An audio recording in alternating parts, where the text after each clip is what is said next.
হ্যাঁ বুঝছেন, অবশ্যই। কিন্তু আমার কিন্তু 10 থেকে 12টা মেরুদণ্ড। অবশ্যই সরি, মেরুদণ্ড তো একটাই হয় না? মেরুদণ্ডটা একটাই হয়। আপনি শার্টটা খুলে ফেলেন। শার্ট না তো এটা গেঞ্জি ভাই, আপনি কি কানা? চোখটা বন্ধ করেন ভাই, গেঞ্জি খুলতাছি দেখেন। ভাই পেটে লাগেন না, আমার পেটেও মেরুদণ্ড আছে, আপনি জানেন। কি জানি সাপের বিষ ফালাই, হ্যাঁ দাঁতের পোকা ফালাই, ওরকম টাইলে ভাই ইয়া বাইর করবেন নাকি? সিঙ্গা লাগাই দিছেন নাকি এটা? হ্যাঁ, এটা সিঙ্গার মতোই আপনার শরীরের যে দূষিত পদার্থগুলো আছে এই দূষিত পদার্থগুলো বের করে দিবে। ভাইরে ভাই, আপনি একটা কথা বললেন, আমার শরীরের মধ্যে সবকিছু হলো পবিত্র জিনিস, দূষিত কি পান আপনি? জীবনে কোনো একটা মায়ের হাত ধরছি আমি? না না ভাই, এটা মেয়ের হাত ধরলেই কিন্তু দূষিত হবে না। এ ভাই, আপনি কি গান করেন? না ভাই। আমার লোকে বলেন, শুনতেছেন? জি ভাই। আমার সাথে সাথে বলেন, সি সি সি রে নুনি সি। ভাই কি অবস্থা? তো আলহামদুলিল্লাহ ভালো। কাইসা ভাই চিনছেন? হ্যাঁ চিনতে পারছি। ভাই আমার জীবন তামা তামা হয়ে গেছে। এই আপনার মালিক কোথায়? মালিকের সাথে কথা হয়েছে আর কি। ও স্যারের সাথে কথা বলছেন আপনি? বলছে? হ্যাঁ স্যার আপনার কথা বলছিল। আচ্ছা, আমি আসছি কেন শুনেন, বাইক চালাইতে চালাইতে ভাই আমার মাজার হাড্ডি বেহা হইয়া 90 ডিগ্রি অ্যাঙ্গেলে গেছে গা। আর শরীর ম্যাজ করে, ঘুমাইতারি না, জ্বালা পোড়া করে। তো ওনার ওই জায়গায় দেখলাম ওই যে কি জানি কি থেরাপির কথা বললো। হ্যাঁ, আমরা কাপিং থেরাপি যেমন এর কাপিং থেরাপি, ও এটা কি রংসা দিবেন নাকি এটার মধ্যে? না না না, এটা কোনো চায়ের না, এটা এটা দিয়ে আমরা হিজামা করি। এইটা ও এটাই হিজমা? হ্যাঁ এটাই হিজামা। আমি তো মনে করছি চা দিবেন। না না না, এটা চা দেওয়া হয় না ভাই। এখন কথা শুনেন, আপনারা করেন কিন্তু এটা লাগাইবো কে? এটা আমি লাগাবো। পাগল নাকি আপনি? এটা তো ওই যে হুজুরেরা করে। না না না, আমি একজন ফিজিও কনসালটেন্ট, আমি গ্রাজুয়েশন করছি ফিজিওথেরাপিতে। ও এটা লাগানোর সিস্টেম আছে? লাগানোর সিস্টেম আছে। আমি তো মনে করছিলাম যে কোন একটা হুজুর রাখছে, হুজুর বুঝে লাগাই দিব। না না না, হুজুররা এটা ভালো পারবে না। পয়েন্ট লাগান লাগে না? বিভিন্ন পয়েন্টে লাগানো। আমার ইয়া বুঝবেন তো? হ্যাঁ বুঝছেন, অবশ্যই। কিন্তু আমার কিন্তু 10 থেকে 12টা মেরুদণ্ড। অবশ্যই। সরি, মেরুদণ্ড তো একটাই হয় না? মেরুদণ্ডটা একটাই হয়, বুঝে লাগাই পারবেন না? এখন কি করবো আমি কোন? আপনি শুয়ে পড়েন। দুনিয়ার ব্যথা ভাই, এখানে কি শুয়ে পড়েন শুয়ে এখানে। পড়বো? হ্যাঁ। কম্বল কোথায়? আপনি শার্টটা খুলে ফেলেন। শার্ট না তো এটা গেঞ্জি ভাই, আপনি কি কানা? এখন কি করবো? উপর হয়ে শুয়ে পড়েন। না আপনি পেটে লাগান, পেটে হিজমা কি বললেন? না পেটে লাগানো যায় না, এটা ভাই পেটে লাগান না, আমার পেটেও মেরুদণ্ড আছে, আপনি জানেন। এটা পিঠে লাগানো হয়। আর ভাই পেটে রাড্ডি তো লাগাই লইব না? না না না, পেটে লাগালে হবে না, তো কই লাগাইবেন? এটা পিঠে লাগানো হবে। এই তো না? না না, পিঠে এইভাবে সোজা হয়ে শুয়ে থাকবেন আপনি। হ্যাঁ শুইছি নেন। কি করে ওমা? ভাই এটা কি করতেন? এটা আপনার কাপ বসিয়ে দিচ্ছে এখানে হিজামা করার জন্য। ভাই মনে হইতেছে কে যেন টাইনা ধরছে ভাই পেটের মধ্যে। ভাই জি ভাই। এই কে যেন টাইনা ধরছে। না না, এটা কাপেই টেনে ধরছে আপনাকে। এখান থেকে কি ওই যে কি জানি সাপের বিষ ফালাই, হ্যাঁ দাঁতের পোকা ফালাই, ওরকম টাইলে ভাই ইয়া বাইর করবেন নাকি? সিঙ্গা লাগাই দিছেন নাকি এটা? হ্যাঁ, এটা সিঙ্গার মতোই আর কি। সিঙ্গা লাগাই দিছেন ভাই? হ্যাঁ হ্যাঁ, এটা সিঙ্গার মতোই কাজ হবে আপনার এখানে। চিন্তা করো ভাই, সাইড দিতে আমার মনে হইতেছে কে টাইনা ধরছে ভাই। না, এগুলোতে আমরা অনেকগুলো কাপ ব্যবহার করি। হ্যাঁ এই কাপে আপনার শরীরের যে দূষিত পদার্থগুলো আছে এই দূষিত পদার্থগুলো বের করে দিবে। ভাইরে ভাই, আপনি একটা কথা বলেন, আমার শরীরের মধ্যে সবকিছু হলো পবিত্র জিনিস, দূষিত রক্ত। আপনি জানেন আমার ভিতরে কতটা সলিড?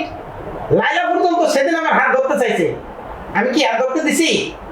একটা ফোঁটাও হাত ধরতে দেই নাই। 100% সলিড, কোনো দূষিত নাই। মেয়ের হাত ধরলেই কিন্তু দূষিত হবে না, এটা শরীরের ভিতরে বিভিন্ন ধরনের বিষাক্ত পদার্থ তৈরি হয়। এই বিষাক্ত পদার্থগুলো এই কাপের মাধ্যমে বের করে দেবে এবং আপনার যে শরীরের ভিতরে যে ব্যথা, তারপরে জ্বালা যন্ত্রণা, এগুলো আপনার ইনশাল্লাহ। কয় মিনিট লাগবে ভাই? এটা 5 মিনিট রাখা হবে আপনার এখানে। আচ্ছা ভাই, এখন মনে হইতেছে যে সিঙ্গা লাগাইছেন না? এটা সিঙ্গার মতোই আর কি। এটা একটু বিন বাজাইবেন, ওই যে ওরা বিন বাজায় না, কিরকম জানো? না না, এটা বিন বাজানো হয় না, এটা বিন বাজে কাজ হবে না। আপনি 5 মিনিট বিশ্রামে থাকেন, তারপরে আমরা ওটা খুলে দিব। ঠিক আছে। এই কি করেন কি করেন? এই যে ভাই, কাপগুলো এখন খুলে দিব আপনার। ধরো মিয়া, কি মজা লাগতেছিল, আপনি কাপ খুলবেন কেন? কোন সাইকেল লাগান আর লাগান। ভাই এটা আসলে বেশি সময় রাখলে আপনারই ক্ষতি হবে, ঠিক ও আছে? আচ্ছা, বেশি সময় রাখুন যাব না? না, এটা হচ্ছে ও মাই গড, এর নির্দিষ্ট টাইম আছে না? যেমন ভালো, এটা বেশি সময় রাখলে তেমন খারাপ হবে। হ্যাঁ, আমি পরীক্ষা করে দেখলাম যে আপনি আসলে যথেষ্ট জ্ঞানী নাকি। জ্ঞান আছে দেখা যায় না? ঠিক আছে, করেন আপনার মতো, আপনি কাজ করেন। কিন্তু একটা কথা বলি, এরপর যখন আসবো না, হ্যাঁ জি ভাই, তখন আপনার জায়গায় মানে একটা মেয়ে স্পেশালিস্ট রাখেন। না, এই যাওয়ার জন্য আমি স্পেশালিস্ট, আমি কোনো মেয়ে নাই? না না না ভাই একটা মেয়ে রাখেন, তাও রাখেন, এরকম করেন না। পুরুষদের হিজামা সাধারণত পুরুষরাই দেয়। ও আচ্ছা, না মেয়েদেরটা মেয়েরা দেয়? মেয়েদেরটা মেয়েরা দিবে। সমস্যা নাই। দিয়েন কোয়েন আমার কোয়েন যে আমার একটা দিয়ে দিতে সমস্যা কি আমার ফিরে হাত দিলে তো আর হাত পয়সা দেবো না যাইবো না না না তো ছেলে মেয়ে বিভেদ করেন কেন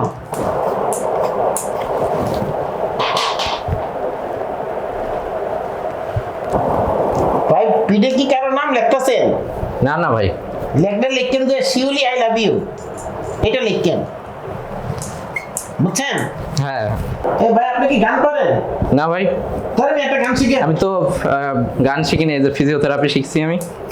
এগুলো শিখলে একটু গানটার বিনোদন শিখবেন না আমার লোকে বলেন শুনতেছেন জি ভাই আমার সাথে সাথে বলেন আপনি বলেন তাহলেই হবে ভাই। না আমার সাথে আপনি বলেন আমি তো পারি না ভাই, আমার গলার সুর অনেক খারাপ। সুর লাগবে না রে ভাই আমি বলতাছি শুনেন না ঠিক আছে বলেন। বলেন সি সি সি রে নি সি বলেন আমি তো পারি না ভাই, কিভাবে বলবো আমি আপনি বলেন। ফেল পরীক্ষায় ফেল 00 পাইছেন ভেরি স্যাড, আমি সারা জীবন এ প্লাস পেয়ে আসলাম আর আপনি এখন 00 দিয়ে দিলেন। আমার সাথে গান গাইতে পারেন না আপনি এ প্লাস পাইছেন কোন সারা দিছে আপনার এ প্লাস এই যে সারা জীবনই তো সব ক্লাসেই আমি এ প্লাস আপনি পাইছি। 00 পাইতো আমার কাছে হলে তো 00 পাইতেন না আপনি একটা জিরো তো দিতাম ভাই আপনাকে গানের ক্লাস কখনো করিনি, এই জন্য 0 পেয়ে গেলাম। ভাই জি ভাই টোস্ট বিস্কুট আছে টোস্ট বিস্কুট কোথা লাগছে টোস্ট বিস্কুট থাকতে পারে, হ্যাঁ টোস্ট বিস্কুট আনাবো আপনার জন্য। হ্যাঁ কোথা লাগছে ভাই টোস্ট বিস্কুট নিয়ে আসেন তো। এ ভাই জি ভাই আচ্ছা আমরা এই যে হিজ মাই থেরাপিটা কিল্লিকে নেই মূলত এটা কাজ কি কি আর কেন নেই বলেন তো হিজামাটা সাধারণত শরীরের ভিতরে যে ক্লান্তি আসে, ম্যাজ ভাব, তারপরে অনেকের আছে ব্যাক পেইন হয়, শরীরের বিভিন্ন জায়গায় ব্যথা তৈরি হয়, এই ব্যথাগুলো থেকে মুক্তি পাওয়ার জন্য আমরা এই হিজামা করা হয়। সাধারণত হিজামার করার ফলে যে মাসেলগুলো আছে মাসেলগুলো রিল্যাক্স হয় এবং মাসেল রিল্যাক্স হওয়ার কারণে এখান থেকে পেইন দূর হয়। এটা কি মানে অনেক আগে থেকে নাকি এটা প্রশ্ন এটা ভাই? এটা আপনার প্রায় 5000 বছর আগের থেকে এই হিজামাটা ব্যবহার হয়ে আসছে। কি বলেন? এটা সাধারণত এটা আপনার মহানবী হযরত মুহাম্মদ সাল্লাল্লাহু আলাইহি ওয়াসাল্লামের যুগ থেকেই সুন্নতীয় চিকিৎসা হিসেবে এটা ব্যবহার করা হয়। ও এটা মানে সুন্নাত এটা করা সুন্নাত হ্যাঁ না এটা করা সুন্নত। ভালো উদ্যোগ নিছেন তো আমরা এখন এটা খুলে দেব।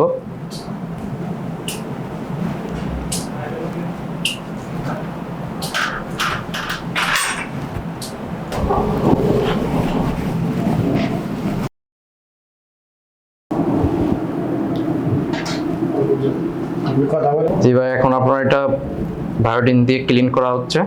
এটা করলে কি আর কোনো সমস্যা নাই না না এটা করলে আপনার এখানে কোনো জীবাণু দ্বারা আক্রান্ত হবে না এবং আপনার পরবর্তীতে কোনো সংক্রমণের কোনো ঝুঁকি থাকবে না।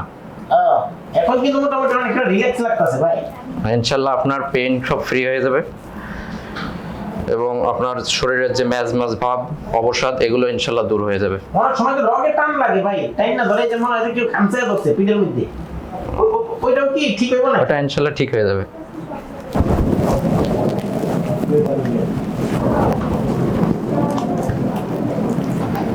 জি ভাই আপনার এটা ক্লিয়ার হয়ে গেছে, আপনি এখন উঠতে পারেন। আপনি পুরো আমার রিল্যাক্স বানায় ফেলাইছেন যেই ম্যাচ আসছিল যা ছিল সব শেষ মনে হয় দূষিত রক্ত 10-20 কেজি আসছিল তাই না প্রায় সব বাইরে গেছে ঠিক আছে ভাই, আমাদের এখানে আবার আসবেন যদি খুশি হয়ে থাকেন। আমু মানে 2 দিন পর আমু বুঝছেন আর ওই যে বলছি না যে লাইলা হাত ধরতে চাইছে হাত ধরি নাই এটা বুয়া কথা হাত ধরছি এর লিগে কতটুকু রক্ত বাইরেছে মনে হয় না ও মাই থ্যাংক ইউ ভাই এদিকে আসেন ঘুরে আসেন থ্যাংক ইউ ভাই আসেন কোলাকুলি করি ভালো কাজ করছেন আপনি এভাবে সবার ট্রিটমেন্ট দিন না ভালো থাকেন আল্লাহ হাফেজ ভালো থাকেন। কিন্তু ভাই আমি টাকাটা দিতে পারলাম না আল্লাহ হাফেজ ভালো থাকেন হ্যাঁ